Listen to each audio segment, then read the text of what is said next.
دیکھو یہ رمضان ہے نا, اس میں پکا عزم کرو, قرآن الحمد سے لے کے والناس تک ایک ہی بات کرتا ہے, اپنا عقیدہ درست کر لو اور اپنا عمل درست کر لو اور اللہ کی طرف آ جاؤ. یہ عبادتیں ہمیں کیوں دی گئی ہیں, روزہ ہمیں کیوں دیا گیا, تراویح کیوں دی گئی ہے, تاکہ ہمارے دل میں اللہ کی محبت پیدا ہو جائے اور ہم اللہ کی نافرمانی کو چھوڑ دیں. جتنی ڈسکشن پیغمبروں کی قوموں کے ساتھ ہوئی ہے وہ ساری آج کے حالات پہ منطبق ہوتی ہے. وہ سمجھا رہے ہیں گناہ چھوڑو, گناہ چھوڑو, گناہ چھوڑو ورنہ عذاب آئے گا, عذاب آئے گا, عذاب آئے گا. اور آج آپ دیکھو جب کسی سے بات کرو گناہ چھوڑو عذاب آئے گا, وہ کہے گا بھائی اللہ غفور رحیم ہے, اللہ معاف کرنے والا ہے, تو کون ہوتا ہے؟ فوراً جواب میں کیا کہے گا؟ تو کون ہوتا ہے بھائی بات کرنے والا؟ اللہ ہے, میں جانوں, اللہ جانے, تو کون ہوتا ہے؟ بہت خطرناک جملہ ہے, بہت ڈینجرس جملہ ہے, ڈرنا چاہیے ایسے موقع پہ.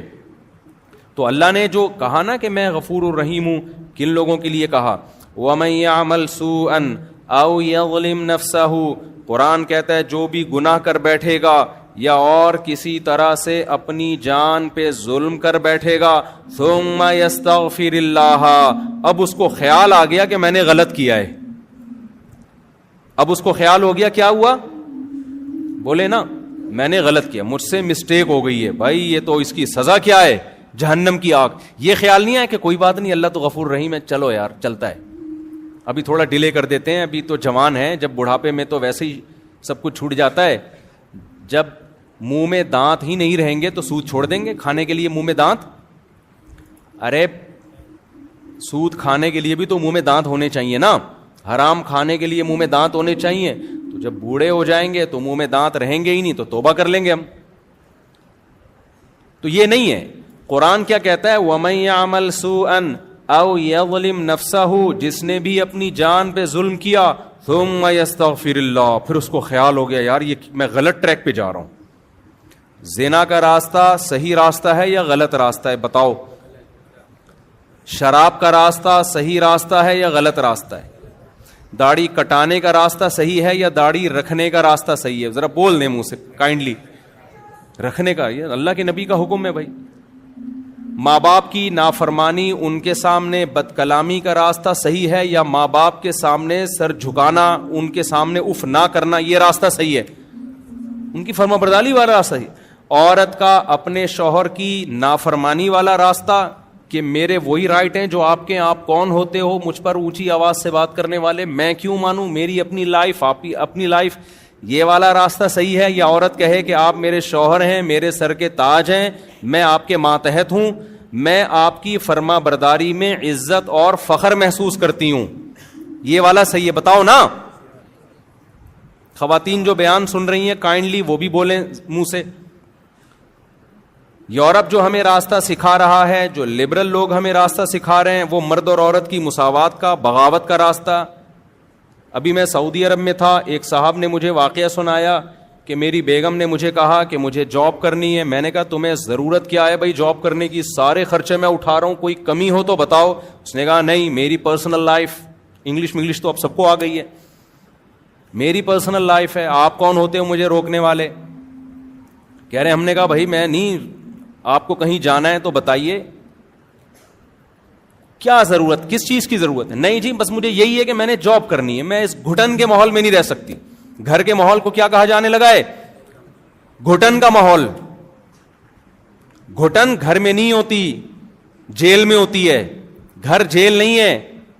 دیکھو قرآن میں اللہ نے عورت جو پاک دامن عورتیں ہیں ان کے لیے محصنات کا لفظ استعمال کیا, مقیدات کا لفظ استعمال نہیں کیا.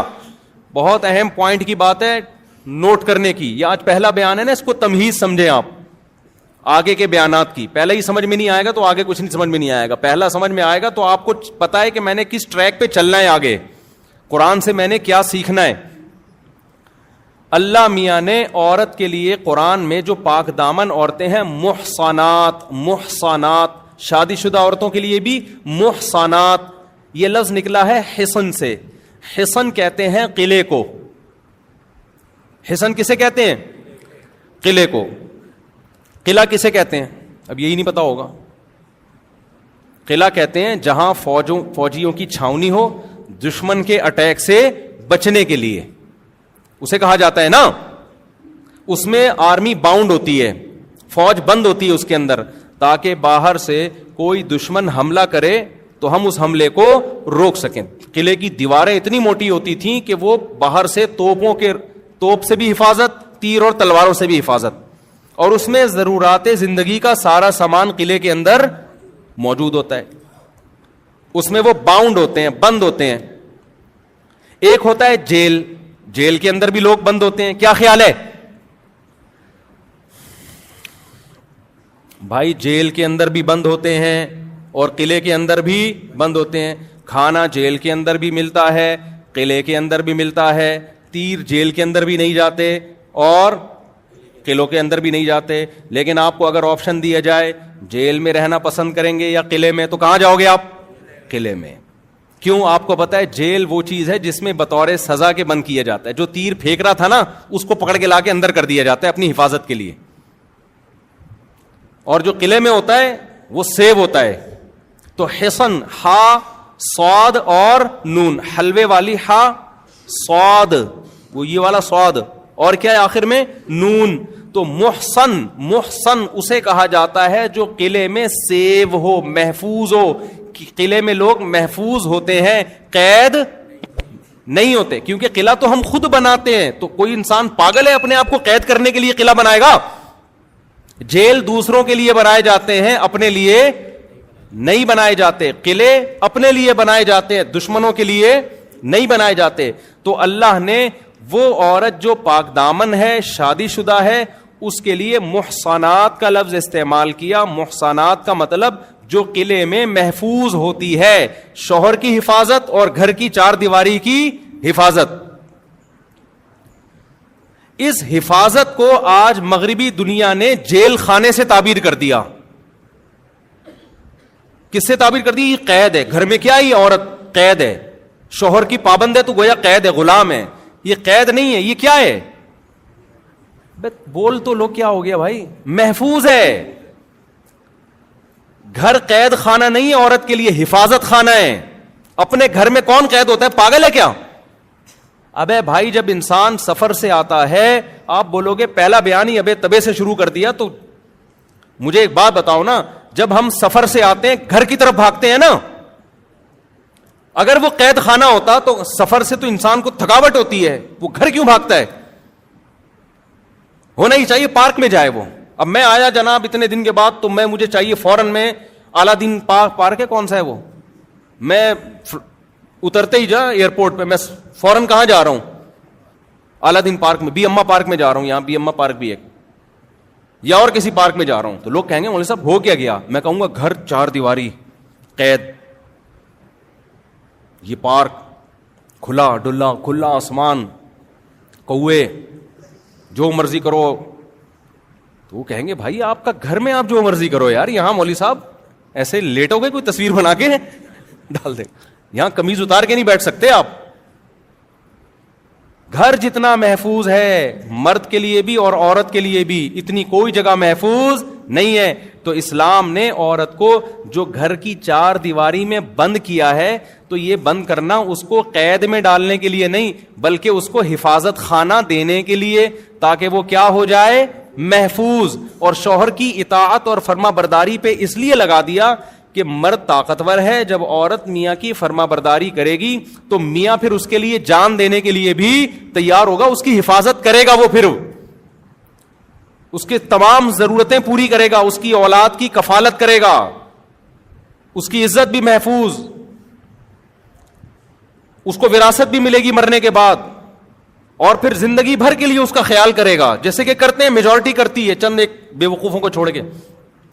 تو میں جلدی سے بات کو کمپلیٹ کرتا ہوں. جو رمضان میں ہم نے سیکھنا ہے میں وہ باتیں بتا رہا ہوں, میرے پورے بیان اسی پر ہوں گے, پھر نہیں بولنا مولوی صاحب کو ہو کیا گیا ہے. اگر میں آپ کی مرضی کی باتیں کرنے کے لیے آیا ہوں تو پھر بھائی جو پھر مجھے لکھ کے دے دو, میں پڑھ کے سنا دوں گا. اور اگر میں وہ باتیں کروانا چاہ رہا ہوں جو قرآن کروا رہا ہے, اور انشاءاللہ یہ ساری باتیں قرآن میں آئیں گی, میری اپنی طرف سے کوئی بات نہیں ہے. تو یہاں جو خواتین تراویح پڑھنے آ رہی ہیں, یہاں جو آدمی پڑھنے کے لیے آ رہے ہیں, وہ سب یہ دماغ میں رکھیں کہ یہ میں اپنا کوئی فرقہ نہیں لانچ کیا, میں اپنی کوئی بات نہیں کروں گا, یہ ساری باتیں کس کی ہوں گی؟ قرآن کی. تو اللہ نے عورت کے لیے محصنات کا لفظ استعمال کیا. یہ محصنات کا لفظ محفوظ عورتیں یہ کون ہوتی ہیں؟ جن کے میاں ہوتے ہیں وہ میاں کی اطاعت کرتی ہیں اور میاں کی مرضی کے بغیر گھر کی چار دیواری سے باہر بولو نہیں نکلتی. تو وہ میں بتا رہا تھا, انہوں نے کہا میری بیگم نے کہا جاب کرنی ہے ایکچولی, جاب یہ وہ میں قید نہیں رہ سکتی. انہوں نے کہا پھر مجبور ہو گئے. پھر جاب کے بعد کیا ہوتا ہے, پھر وہ گھر ٹوٹتے ہیں. پھر جب شوہر دیکھتے ہیں میری کوئی بات ہی نہیں مان رہی, تو پھر وہ خرچہ کرنا شروع. بھائی تم جاب کر رہی ہو تم خود کھاؤ. کہتی ہیں ٹھیک ہے میں انڈیپینڈنٹ, مجھے اتنی تنخواہ مل رہی ہے, مجھے کیا ضرورت ہے. پھر جب کیا ہوا تو پھر بچے باپ سے محروم ہو جاتے ہیں, بچے ڈیوائڈ ہو جاتے ہیں. بالآخر پھر وہی نتیجہ نکلتا ہے. جوانی میں ایسی خواتین لائف کو انجوائے کرتی ہیں, اور جہاں جوانی ڈھلکنا شروع ہوئی انجوائمنٹ گئی. اب تو خود ہی بھیج دیا کرو نا جہاں بھیجتا ہوں میں, وہ ساری انجوائمنٹ کہاں گئی, تیل لینے. وہ سب مزے کیا ہو گئے, کرکرے. اور مرد کے دل میں بھی پھر اس عورت کی محبت ختم ہو گئی تھی. جب میرے ساتھ وفا نہیں کر رہی ہے تو ٹائم پاس کرو, وہ بھی ٹیشو پیپر کی طرح. مرد کے بڑے مزے ہو جاتے ہیں میں بتا دوں. خواتین سمجھتی ہے میاں کو چھوڑ کے جائیں گی تو میاں ٹینشن میں آئے گا. وہ غیرت مند لوگ تھوڑے دن کے لیے ٹینشن میں آتے ہیں, پھر وہ بھی بے غیرت بن جاتے ہیں. وہ کہتے ہیں یار جب سوسائٹی یہی چل رہی ہے تو پھر انجوائے کرو نا, پھر ٹینشن لینے کی ضرورت کیا ہے. تو مرد کی انجوائمنٹ تو بہت زیادہ بڑھ جائے گی. وہ تو کوئی باؤنڈ ہی نہیں ہوگا نا, حقوق کا پابند ہی نہیں ہوگا, وہ تو لائف کو انجوائے کرے گا. تو پھر نتیجہ کیا نکلے گا کہ بڑھاپے میں مزے کون اڑائے گا, کتوں کے مزے ہوں گے بڑھاپے میں. حقیقت بتا رہا ہوں آپ کو. بڑھاپے میں آپ کیونکہ بچے بھی پھر نہیں ہوتے طلاقوں کے بعد, بچے ایک آدھ ہوئے وہ بڑے ہو گئے, وہ بھی مارکیٹ سے شارٹ, وہ پھر وہ اپنا انجوائے کر رہے ہیں. وہ اپنی اماں کو کہے گی بیٹی کہ اماں جب تو میرے ابا کی پابند نہیں ہے تو میں تیری پابند کس خوشی میں بھی لائف کو کیا کروں گی. یار تم لوگ پتہ نہیں کیا ہو گیا آج تم لوگوں کو, تو بول دو منہ سے نا. دیکھو جب بیگم صاحبہ شوہر کی پابند نہیں, اب جو ہے نا پوری دنیا اس طرف جا رہی ہے, اس لیے میں ان ٹاپک پہ اتنا زیادہ چیختا ہوں. لوگ کہتے ہیں اتنا کیوں چیخ رہے ہو اس ٹاپک پر, پوری دنیا جا ادھر کو رہی ہے. نماز چلتی رہے گی, زکاتیں بھی نکلتی رہیں گی, رمضان کے روزے بھی چلیں گے, لیکن ہمارا فیملی سسٹم کیا ہو جائے گا, برباد, تباہی. عرب بھی اسی طرف جا رہے ہیں, اب عجم بھی اسی طرف جا رہے ہیں. اس کو روکنا ہے, ہم نے بند باندھنا ہے اس کے آگے. اس کے میں سائڈ افیکٹ بتا رہا ہوں آپ کو.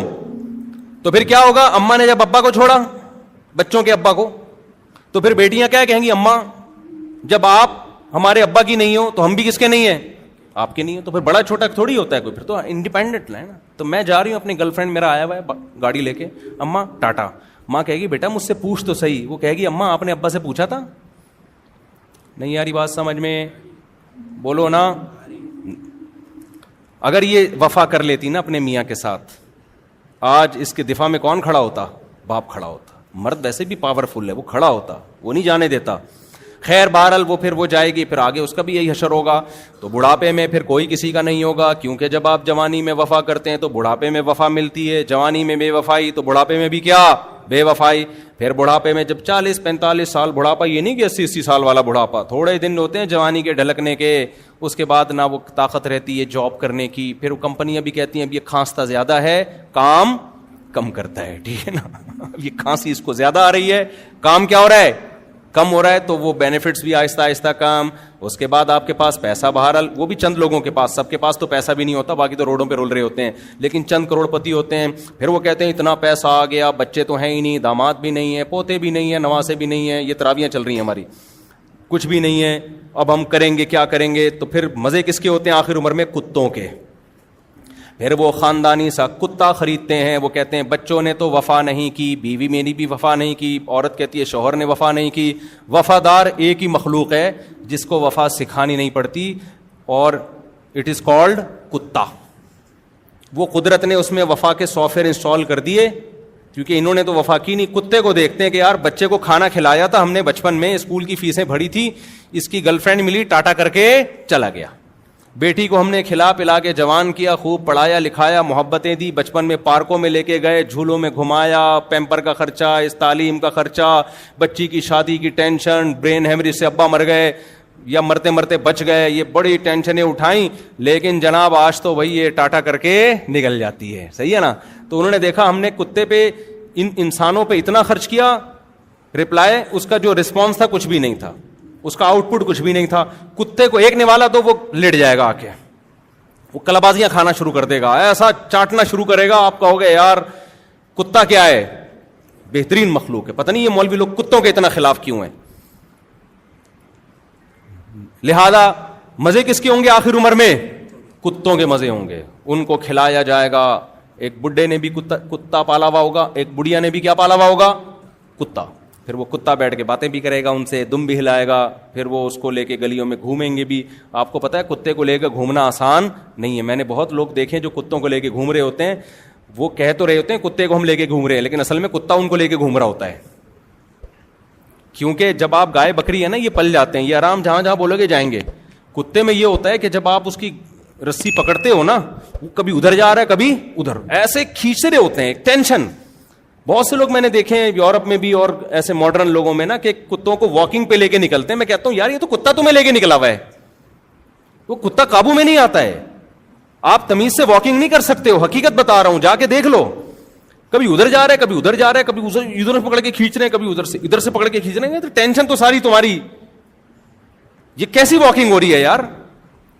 تو یہ نیچر سے بغاوت کے نتائج دیکھ رہے ہو, نہیں دیکھ رہے نا, کر لو جو کرنا ہے کر لو. آپ اپنی منمانی زندگی گزارو, خدا کی قسم اسلام پہ آ جاؤ. مجھے اتنا, یہ جب قرآن رمضان میں تو قرآن زیادہ سننے کا پڑھنے کا موقع ملتا ہے, اتنا خوشی ہوتی ہے خدا کی قسم اتنی, یا اللہ تو نے ہمیں کیسی کتاب دے دی, کتنی پیاری کتاب دے دی.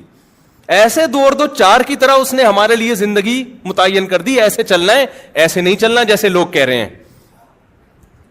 کتنا فائدہ, ذہنی سکون بھی. دیکھو گناہ ایک ایسی چیز ہے, برائی ایک ایسی چیز ہے. میں پہلے وہ ٹاپک کمپلیٹ کر لوں. تو صحیح راستہ اور غلط راستہ. تو عورت کے لیے کیا ہے, شوہر کی نافرمانی والا راستہ ہے یا فرما برداری والا؟ فرما برداری والا. اسی طرح مرد کے لیے بھی ہے بھائی. ایک ہے بیوی بچوں کے ساتھ بدتمیزی سے بات کرنا اور ان پہ ہاتھ کھلا نہ رکھنا, کنجوس مکھی چوس بن کے رہنا. باہر نہاریاں برگر پھوڑ رہا ہے, پیزے کھا رہا ہے, گھر والوں کو کھچڑی کھلا رہا ہے. حدیث میں آتا ہے جو خود کھاؤ ان کو بھی کھلاؤ, جو خود پہنو ان کو بھی, جس اسٹینڈرڈ کا خود پہنو ان کو بھی پہناؤ. سمجھتے ہو؟ اور جب گھر میں داخل ہو, آپ کے جتنے اخلاق ہیں باہر, آپ جتنا اچھا دوستوں سے ہنس ہنس کے تمیز سے بات کرتے ہو, تو سب سے پہلے وہ ہنسی مذاق اور وہ کس سے ہونا چاہیے, آپ کے بیوی بچوں سے ہونا چاہیے. بہت سے لوگ جب گھر میں آتے ہیں تو گھر والے ڈر جاتے ہیں, آئے کیوں, باہر رہتے تو زیادہ, بولو نا, آتے ہی ٹینشن پارسل کرنا شروع کر دیتے ہیں. جو باس کی ٹینشن ہے وہ گھر میں لا کے گھر والوں کو پارسل کرتے ہیں. تو یہ عمل اچھا ہے یا وہ سیدھا راستہ یہ ہے کہ جب گھر میں آؤ مسکراتے چہرے کے ساتھ آؤ, بیوی بچوں کو ٹائم دو, ان کی کڑوی کسیلی کبھی کبھار اگنور کر دیا کرو, ٹھیک ہے نا, اچھے رخ پہ لے کے جاؤ ان کو ٹائم دو, کبھی تفریح میں لے جایا کرو ان کو. تو یہ والا راستہ اچھا ہے, تو یہ سیدھا راستہ ہے. اور وہ والا راستہ جو پہلا والا راستہ تھا, جب گھر میں آئے تو ایسے جیسے چنگیز خان نے بغداد پہ حملہ کر دیا ہے. کچھ لوگ کہتے ہیں کہ ہمارے ابا جب گھر میں آتے ہیں نا, سب تھر تھر کانپنا شروع کر دیتے ہیں. ابا پتہ نہیں اب کیا بولیں. ایک صاحب مجھ سے ملے, انہوں نے مجھے بولا کہ میرا قصہ نہیں سنانا بیان میں, لوگ ڈر رہے ہوتے ہیں. میں نے کہا بھائی اگر میں سناؤں گا بھی تو کیا پتا چلے گا تمہارا قصہ ہے, یار اتنا بھی نہیں ڈرو نا. آٹو پہ آ گئے ہیں اب لوگ نا, جیسے میں سیلفیوں میں آٹو پہ آ گیا ہوں. کئی دفعہ لوگ سیلفیاں لے رہے ہوتے ہیں نا, میں دے رہا ہوتا ہوں. بعض دفعہ ویسے ہی آ رہا ہوتا ہے, میں پھر بھی سیلفی اس کو دے رہا ہوتا ہوں, کیونکہ میں اس پہ ایک سیٹ ہو گیا ہوں اب نا. جو بھی آ رہا ہے منہ آگے کر کے نا, مجھے پتا ہوتا ہے سیلفی لے گا. تو بعض دفعہ نہیں بھی لے رہا ہوتا نا, میں اس کو سیلفی دے رہا ہوتا ہوں کہ بھائی تو سیلفی لے لے. تو وہ آٹومیٹک پہ ہو گیا ہوں میں. تو اب کیا ہے کہ انہوں نے کہا میرے ابا میری کوئی بات نہیں مانتے. ایسے ابا بھی ہیں مارکیٹ میں. کہہ رہے میرے دل کی کوئی چاہت ہوتی ہے نا, میں ابا سے بول نہیں سکتا, مجھے پتا ہے میں پٹوں گا. ابا بولیں گے تو نے بولا کیوں. تو یہاں کون غلط ہے بھائی, بولو یار. آپ نے تو گھر کا نظام وہ بنا دیا ہے بالکل ایک میدان جنگ. جیسے آفیسر حکم دیتا ہے کہ فوجیوں کو کہ اب یہ کرنا ہے, اب یہ کرنا ہے. فوجی کو یہ اجازت تھوڑی ہے, سر کائنڈلی میرا دل چاہ رہا ہے کہ یہ والا بم میں وہاں کے بجائے وہاں جا کے پھاڑ دوں. ٹھیک ہے, اس کو اجازت ہوتی ہے فوجیوں, ماتحت فوجیوں کو اجازت ہوتی ہے. بھائی میدان جنگ میں فوجی انتظار کرتا ہے اپنے آفیسر کے آرڈر کا, جو آرڈر ہوگا اس پہ عمل کرنا ہے. یہی ہوتا ہے نا, گھریلو ماحول تھوڑی ہوتا ہے میدان جنگ میں, اور ہونا بھی نہیں چاہیے. وہاں یہ نہیں ہوتا کہ سر آپ, میرا مشورہ یہ ہے کہ یہ جو شب برات کے لیے ہم نے پٹاخے رکھے ہوئے تھے وہ والے پٹاخے ہم کیا کریں گے, پہلے وہ والے پٹاخے چلاتے ہیں پھر سچی مچی کے چلائیں گے, پہلے ڈرانے کے لیے نا دشمن کو. وہاں مشورے نہیں چل رہے ہوتے, مشورے تو پیچھے ہوتے ہیں, اور وہ بھی آفیسرز میں ہوتے ہیں. وہ ماتحت لوگوں سے بہت کم مشورے لیے جاتے ہیں. تو اب بعض ابا ایسے ہیں انہوں نے گھر میں ماشاء اللہ لگایا ہوا ہے. ہم ٹھیک ہے, ہم بھی وہ اس جمہوریت کے قائل نہیں ہیں جو آج کل مارکیٹ میں چل رہی ہے, لیکن ایسا بھی نہیں ہونا چاہیے نا, ایسا ماشاء اللہ لگا دیا کہ آپ اپنے بچوں کی ان کی اپنی چاہتیں کیا ہے ان کو آپ نے بالکل اگنور کر دیا. خاص طور پہ شادی بیاہ کے معاملے میں وہ تو بیڑا غرق ہو جاتا ہے بیچاروں کا, بغاوت پھیلتی ہے. تو بہرحال بہت سارے مسائل ہیں جن میں آج ایک سب سے بڑا مسئلہ بد نظری کا بنا ہوا ہے. بے حیائی تو اتنی پھیل رہی ہے, انٹرنیٹ پر فحش فلمیں, پھر زنا کی طرف لڑکے جا رہے ہیں, زنا کو برا سمجھنا چھوڑ دیا ہے, لڑکیاں بھی زنا کی طرف جا رہی ہیں, کیونکہ جب دیکھ رہے ہیں کہ انٹرنیٹ پر فحش فلمیں, برہنہ فلمیں دیکھ رہے ہیں کہ انہیں کوئی عذاب نہیں آ رہا ان کے اوپر. دیکھو یہ تو ایک عورت باقاعدہ اپنی فلم بناتی ہے, لاکھوں روپے کروڑوں روپے کماتی ہے, 20 مردوں سے زنا کرتی ہے, اور اس سوسائٹی میں پھر بھی اس کی عزت میں کوئی کمی بولو نہیں ہوتی, نہ کوئی خدا کا عذاب آتا ہے. تو قرآن کہہ رہا ہے لوط علیہ السلام پہ عذاب آیا, فلاں قوم پہ عذاب آیا, تو یہاں تو کچھ بھی نہیں ہو رہا. تو یہ نارمل ہے, یہ پتہ نہیں ہم کیوں اتنے تنگ ماحول میں ہیں. پھر جس سے تھوڑا سا عشق ہوا, پہلے زمانے میں دوستیاں ہوتی تھی, گرل فرینڈ بوائے فرینڈ بہت کم ہوتے تھے, منگیتر ہوتی تھی. گرل فرینڈ بوائے فرینڈ کا تو تصور نہیں تھا, آج سے 15-20 سال پرانی بات کر رہا ہوں. منگیتر ہوتی تھی, منگیتر کے ساتھ بھی ناجائز تعلقات نہیں ہوتے تھے. لیکن اب کیا مطلب ہے, اب تو گرل فرینڈ کا مطلب یہ سمجھا جانے لگا ہے کہ گرل فرینڈ ہے تو اس کے ساتھ فزیکل ریلیشن ہوگا. کتنی بڑی برائی ہے زنا, کتنا گندا جرم ہے. رسول اللہ صلی اللہ علیہ وسلم نے ارشاد فرمایا, میں نے معراج کی رات کچھ لوگوں کو دیکھا, برہنہ مرد اور عورتیں ننگے جل رہے ہیں آگ میں. پوچھا جبریل سے یہ کون لوگ ہیں؟ جبریل نے بتایا یہ آپ کی امت کے زنا کرنے والے مرد اور زنا کرنے والی عورتیں. اتنا گندا, اتنا پلید گناہ, اور یہ کسی بھی قوم میں حلال نہیں رہا ہے. یہ تو اب تاکہ دنیا نے اس کو ماڈرن ہو کے حلال کر دیا ہے. نہ ہندو اس کے قائل تھے, نہ سکھ اس کے قائل تھے, نہ عیسائی اس کے قائل تھے, نہ چائنا والے, نہ جاپان والے, کوئی بھی قائل نہیں تھا اس کا. یہ ایسا گندا عمل ہے کہ اس کے لیے مذہب کی ضرورت نہیں ہے. انسانی نیچر اس عمل کو کیا کہتی ہے. دیکھو جب سے انسان دنیا میں آیا نا, اس نے 2 طرح کے لوگ دیکھے, ایک گدھے گھوڑے دیکھے اور ایک مہذب مخلوق دیکھی. مہذب مخلوق کو جانوروں میں ہی دیکھا, پیئرنگ کر کے رہتے ہیں, جوڑے بنا کے رہتے ہیں. اور گدھے گھوڑوں کو دیکھا کہ ان کے آپس کا صرف ایک فزیکل ریلیشن ہوتا ہے, اس کے علاوہ کوئی ریلیشن نہیں ہوتا. شروع سے انسان کس سے نفرت کرتا ہے؟ زنا سے. آپ ماضی میں جائیں نا, زنا پر جو قومیں سزا دیا کرتی تھیں وہ سزا بہت سخت ہوتی تھی. اسلام میں تو ہلکی سزا ہے, 100 کوڑے مارو, اور اگر رجم کی سزا ہے تو اس میں بھی گواہیوں کی شرط اتنی لگا دی کہ 4 گواہ, اور پھر وہ ایسے گواہ, بہت مشکل سے وہ سزا نافذ کی جاتی ہے. لیکن آپ اگر دوسری قوموں میں جائیں گے نا, ان میں کسی نے زنا کر لیا ماضی میں, اس کی ایسی عبرتناک سزا ہوتی تھی کہ آج تصور نہیں کیا جا سکتا, حالانکہ وہ مسلمان بولو نہیں تھے. تو یہ اتنا گندا عمل ہے کہ یہ تو قرآن نے حرام نہ بھی کیا ہوتا تو بھی انسانیت کے لیے یہ ایک بدنما داغ ہے, دھبا ہے. انسان کا ضمیر ملامت کرتا ہے, وہ کہتا ہے میں غلط کر رہا ہوں. تو ان تمام جرائم سے بھائی رمضان میں کیا کرنا ہے؟ بولو نا, توبہ کرنی ہے. اور میرے بھائی جو لوگ بھی اسلام قبول کر چکے ہیں, کلمہ پڑھ چکے ہیں, اللہ نے حکم دیا ہے کہ مجھے مانتے ہو تو خالی پیلی کا دعویٰ میں قبول نہیں کروں گا. تمہیں پوری زندگی 5 ٹائم مسجد میں جماعت سے نماز پڑھنی ہے.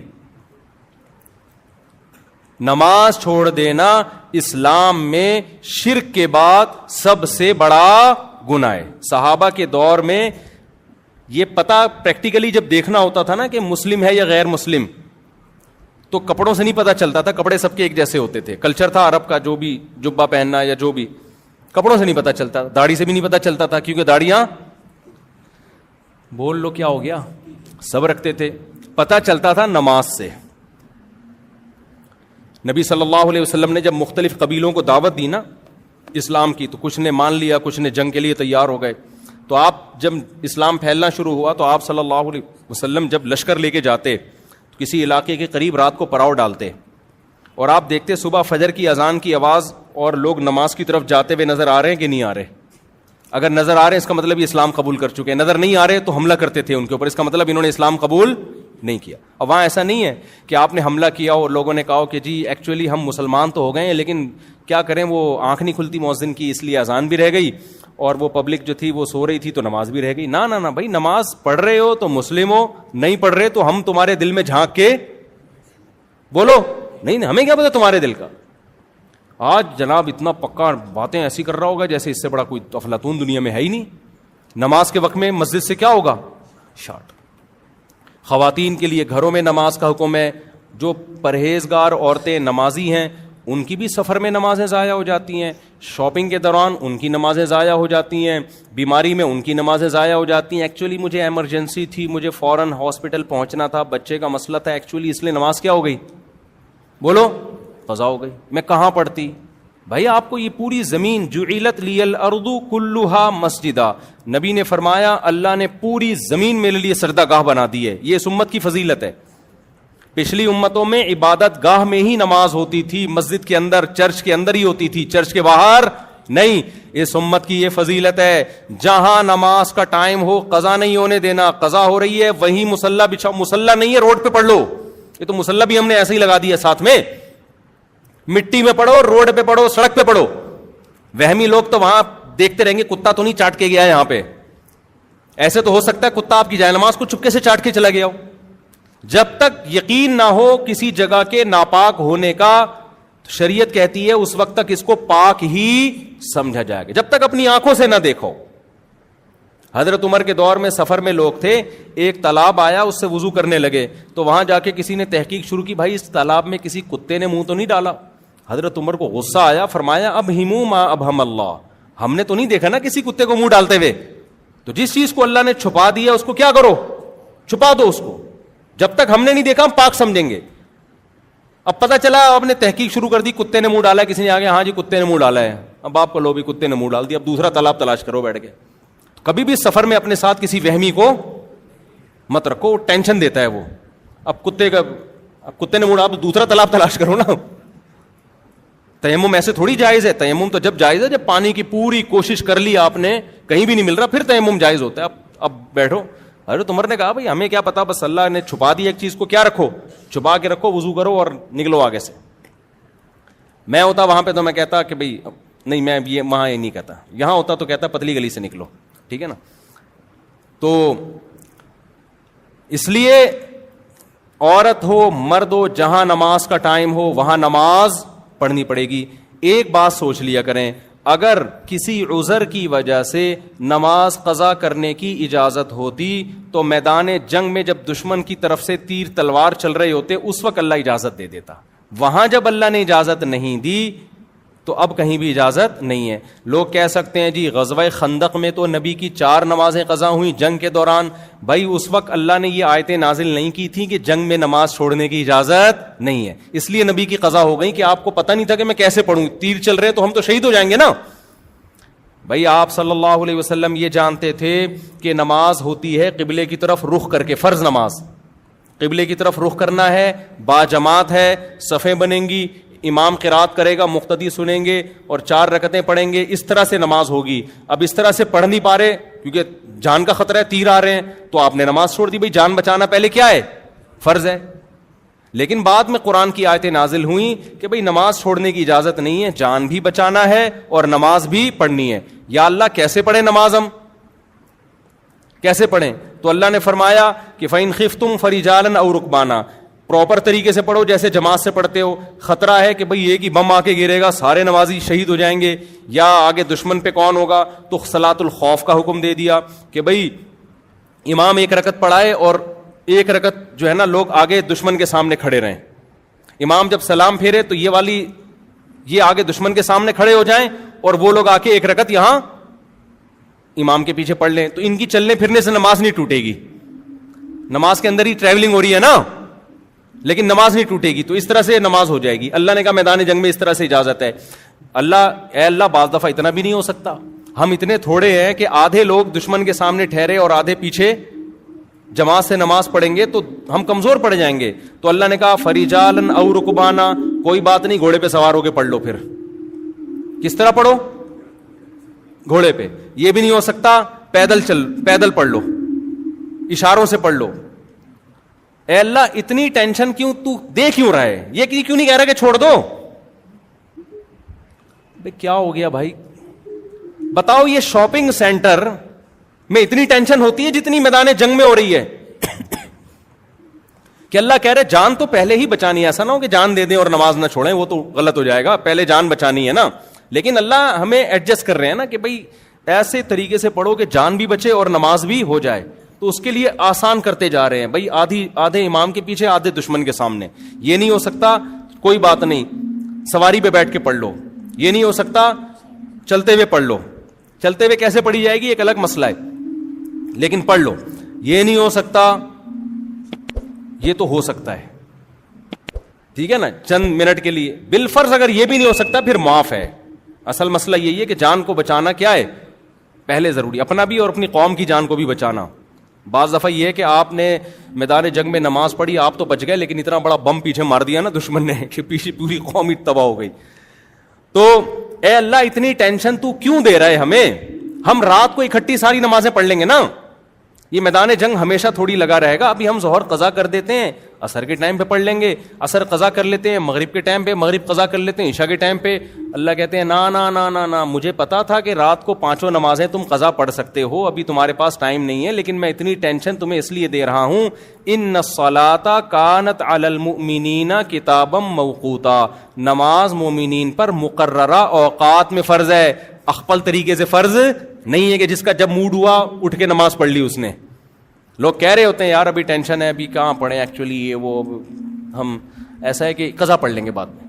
میں جب کرکٹ کھیلتا تھا نا بچپن میں, تو اب میں وکٹ کیپر تھا, بعض دفعہ وکٹ کیپر بنتا اور بعض دفعہ جو ہے وہ کہیں اور فیلڈنگ پہ کھڑا. جب وکٹ کیپر ہوتا اس وقت ٹینشن ہوتی ہے, اب نماز کا ٹائم ہو جاتا, میں کہتا ٹاٹا میں کہاں جا رہا ہوں.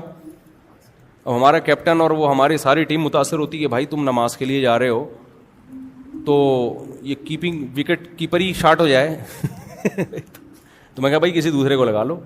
تو مجھے وہ یاد ہے, وہ کیپٹن صاحب ہمارے کہتے تھے قضا پڑھ لینا نا. کیا پڑھ لینا؟ قضا پڑھ لینا. تو ہم نے چونکہ تبلیغ میں تھوڑا اٹھنا بیٹھنا تھا, تبلیغ والوں سے سنا ہوا تھا کہ نماز جنگ میں بھی معاف نہیں ہے, تو کرکٹ میں کہاں سے معاف ہو گئی بھائی, کرکٹ میں کہاں سے معاف. تو مجھے وہ یاد ہے, بڑی آزمائش ہوتی تھی, شاید 1-2 نیکی اللہ نے کروا لی جو آج ممبر پہ بیٹھا ہوں, ورنہ ہمارے اعمال تو ہمیں پتہ ہے نا, وہ اللہ ستاری کا معاملہ کرتا ہے. 2-4 اچھے کام بعض دفعہ زندگی میں ایسے ہو جاتے ہیں کہ اس کی برکت سے شاید اللہ تعالیٰ کچھ کام لے لیتا ہے. تو مجھے بڑا وہ مسئلہ ہوتا تھا, پوری ٹیم ایک طرف ہو جاتی تھی کہ بھائی کیا بھائی یہ میچ کھیلو یا نماز پڑھو یار, ایک کام کرو. وہ مجھے کہتے تھے یہ ملا پن اور کرکٹ ایک ساتھ نہیں چل سکتا. تو مجھے یاد ہے عصر میں سب سے بڑا مسئلہ ہوتا تھا نا, عصر میں. مغرب میں تو میچ ویسے ہی ختم ہو جاتا تھا, تو ہم جا رہے ہوتے تھے, ہم کہتے تھے بھائی ایسے ہی رہیں گے ہم, پھر ہم آ جاتے تھے. وہ انہوں نے پھر مجھے برداشت کر لیا, پھر انہوں نے مجھے رکھ لیا تھا دعا کرانے کے لیے. جب ٹیم ہار رہی ہوتی تھی نا, ہماری جب میٹنگز ہوتی تھیں اکثر ہم ہار رہے ہوتے تھے الحمدللہ, اللہ کا بڑا, کیونکہ وجہ ہماری یہ نہیں تھی کہ ہم نالائق پلیئر تھے, وجہ یہ تھی کہ ہم چھوٹے کم عمر بہت تھے. ہمارا جو مقابلہ, ہم 17 سال کے, 16 سال کے, 15 سال کے لونڈے لپاڑے, اور ہمارا مقابلہ ہوتا تھا 35 سال کے کھلاڑیوں سے. تو ظاہر ہے پٹنا ہم نہیں تھا, وہ پرانے کھیڑو نا, نیو وائٹ, ابھی تک یاد ہے مجھے, وہ ہماری ایک مقابلے میں ٹیم آتی تھی, تو ہم تھے چھوٹے. ہماری ٹیم میں 4-5 بزرگ تھے جو ہم کو لیڈ کر رہے تھے. تو پھر انہوں نے جب دیکھا کہ یہ بڑا نمازی پرہیزگار سا ہے, ٹوپی پہن کے نماز پڑھنے جا رہا ہوتا ہے, واپس آ کے ٹوپی جیب میں رکھی اور فیلڈنگ شروع کر دی. اب میں جاتا بھی اوپنر تھا, اوپنر جاتا تھا اور لپیٹ کے نا 5-6 چوکے چھکے لگ گئے تو پورا رخ ہو گیا, آؤٹ ہو گئے تو باہر ہو گئے. تو اوپنر. تو اب کیا ہوا کہ پھر انہوں نے کیا کیا کہ پھر جو ہماری میٹنگز ہوتی تھی نا, جو منتھلی میٹنگز کے, ٹیم ہار کیوں رہی ہے, زیادہ تر تو اسی پہ ہوتی تھی اس پہ نہیں ہوتی تھی جو ہم اتنی اچھی پروگریس ہم نے کی ہے تو اب مزید اگلے میچ میں اور اچھا کیسے بھی, کہ اتنی ہارے کیوں ہم. اس کا اصل جواب یہ تھا تمہارا جو مقابلہ ہو رہا ہے بھائی وہ پرانے کھیڑو ہیں, ہمیں بھی ٹائم لگے گا, 10-15 سال لگیں گے وہاں تک پہنچنے میں. اصل تو یہ تھا. تو اب کیا ہے کہ جب بیٹھتے تو چائے بسکٹ کا دور چلتا, پھر آخر میں دعا میں کراتا تھا, اے اللہ ہماری اس ٹیم کو انسان کا بچہ بنا دے, جتوا دے کسی طریقے سے. تو یہ پھر مجھ سے دعا کرواتے تھے, یہ پھر شکر ہے دم درود نہیں شروع کروائے انہوں نے. تو اچھا دوسرا کام میں یہ نہیں کرتا تھا, جوا نہیں لگاتا تھا میں. ٹیموں میں جوئے بھی ہوتے ہیں نا, 2 ٹیمیں پیسے جمع کرتی ہیں, میچ کھیلتی ہیں, جو جیتا اس کے ہو گئے. تو میں نے کہا تھا یہ میں جوئے میں حصہ نہیں ڈالوں گا. یہ بھی ایک ان کے لیے میں ٹینشن بن گیا تھا کہ یار سب ایک ٹریک پہ چل رہے ہیں, یہ پتہ نہیں الگ ہی ٹریک پہ چل رہے ہیں. ہم نے کہا بھائی جوا تو ہم نہیں لگا سکتے نا, ہم ٹیم میں کھیلیں گے ضرور, لیکن پیسہ نہیں لگاؤں گا میں, نہ لوں گا نہ دوں گا. تو اس کی وجہ سے کچھ ٹینشنیں آئی ہوئی تھی ہماری ٹیم کے اوپر. میں سمجھتا ہوں کہ جو تھوڑی سی عزت باقی رہ گئی نا, شاید اس وجہ سے رہ گئی تھی, ورنہ شاید کچھ میچ ہم جیتے بھی. تو خیر, تو بھائی جو اللہ کی حدود ہے نا, اللہ کی حدود, ان کو آپ کراس نہیں کر سکتے. آپ میچ کھیل کے روزہ نہیں چھوڑ سکتے, آپ میچ کی وجہ سے نماز قضا بولو نا نہیں کر سکتے. جو لڑکے بہت سارے بھی رمضان کی راتوں میں کرکٹ کھیلتے ہیں, آپ جوا نہیں کھیل سکتے. آپ کو اللہ کی حدود کا خیال کرنا پڑے گا. دیکھو ہم مسلم ہیں, انگریز غیر مسلم ہیں, ان کے لیے کوئی پابندی نہیں ہے, وہ آزاد ہیں. وہ تو میچ سے پہلے شراب بھی پی سکتے ہیں کہ یار ٹینشن ہو رہی ہے تھوڑا 2 گھونٹ لے لو. ہماری ٹیم کو اگر لگ رہا ہو کہ ہم ہار رہے ہیں اور کیپٹن آ کے کہے کہ اس ہارنے کے لیے ضروری ہے کہ چرس کے ایک ٹیکا سب قوم کو لگائے تاکہ ایک دم ایکٹیو ہو جائیں وہ, تو ہم کہیں گے بھائی یہ پاکستان کو جتوانے کے لیے ہم اسٹرگل کر سکتے ہیں, محنت کر سکتے ہیں, آئندہ اور اچھا کھیلنے کی کوشش کریں گے, لیکن چرچ کے ٹیکے بولو نہیں لگا. وہ کہیں یار وہ ان کی انگلینڈ کی ٹیم نے لگائے تھے, انڈیا کی ٹیم نے لگائے تھے, فلاں ٹیم نے لگائے تھے, دیکھو ورلڈ کپ جیت گئے, ہم نہیں لگا رہے. ہم کہیں گے یار آخرت پہلے, یہ آخرت کے کپ میں کیا ہوں گے, ہار جائیں گے. آخرت پہلے ہے, دنیا کیا ہے, بول لو نا کیا ہو گیا, دنیا بعد میں. اب میں